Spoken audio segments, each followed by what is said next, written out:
Praise the lord అండి. పరిశుద్ధ గ్రంథము నుండి యోహాను వ్రాసిన 3వ పత్రిక ఈ విధముగా వ్రాయబడి ఉన్నది. పెద్దనైన నేను సత్యమును బట్టి ప్రేమించు ప్రియుడైన గాయునకు శుభమని చెప్పి వ్రాయున్నది.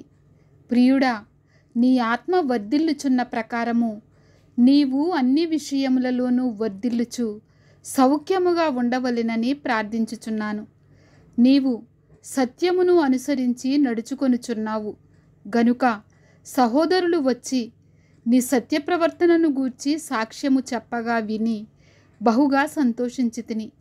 నా పిల్లలు సత్యమును అనుసరించి నడుచుకొనుచున్నారని వినుట కంటే నాకు ఎక్కువైన సంతోషము లేదు. ప్రియుడా, వారు పరదేశులైనను సహోదరులుగా ఉన్నవారికి నీవు చేసినదెల్లా విశ్వాసికి తగినట్టుగా చేయుచున్నావు. వారు నీ ప్రేమను గూర్చి సంఘము ఎదుట సాక్ష్యమిచ్చిరి. వారు అన్యజనుల వలన ఏమీయూ తీసుకొనక ఆయన నామము నిమిత్తము బయలుదేరిరి గనుక దేవునికి తగినట్టుగా నీవు వారిని సాగనంపిన ఎడల నీకు యుక్తముగా ఉండును. మనము సత్యమునకు సహాయకులమవునట్టు అట్టివారికి ఉపకారము చేయ బద్ధులమై ఉన్నాము.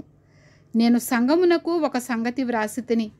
అయితే వారిలో ప్రధానత్వము కోరుచున్న దియోత్రెఫే మమ్మును అంగీకరించుటలేదు. వాడు మమ్మును గూర్చి చెడ్డ మాటలు వదరుచు అది చాలనట్టుగా సహోదరులను తానే చేర్చుకొనక వారిని చేర్చుకొన మనస్సు గలవారిని కూడా ఆటంకపరుచుచు సంఘములో నుండి వారిని వెలివేయుచున్నాడు. అందుచేత నేను వచ్చినప్పుడు వాడు చేయుచున్న క్రియలను జ్ఞాపకము చేసుకొందును. ప్రియుడా, చెడు కార్యమును కాక మంచి కార్యమును అనుసరించి నడుచుకొనుము.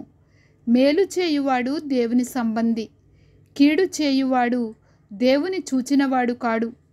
దేమేత్రియు అందరి వలనను సత్యము వలనను మంచి సాక్ష్యము పొందినవాడు. మేము కూడా అతనికి సాక్ష్యమిచ్చుచున్నాము. మా సాక్ష్యము సత్యమైనదని నీవెరుగుదువు. అనేక సంగతులు నీకు వ్రాయవలసి ఉన్నది గాని సిరాతోనూ కలముతోనూ నీకు వ్రాయ నాకిష్టము లేదు.